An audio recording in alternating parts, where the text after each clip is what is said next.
Hello and welcome to Key Stage 3 Maths. So we're looking at triple addition fractions, fractions that have three sets of various numbers. Let's try this together. So 1 over 3, add 2 over 5, add 7 over 10.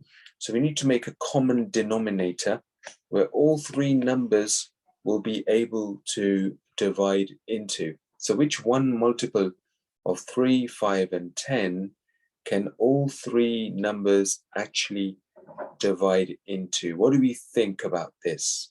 Have a look. Which numbers would actually go into a bigger number where 3, 5, and 10 will be able to divide into? So let's try the 5 times table. So 5, 10, 15. How about 15? No. Well, 3 can go into 15, 5 can go into 15, but 10 cannot go into 15. Let's try 20, 25, 30. How about 30? Can all three numbers go into 30? Yes, they can. So let's turn our denominators into 30. So 10 times 3 is 30. So we times the top number by 3 as well. So 7 times 3 is 21. 5 goes into 30 6 times. So we'll multiply this top number by 6 as well. So 2 times 6 is 12.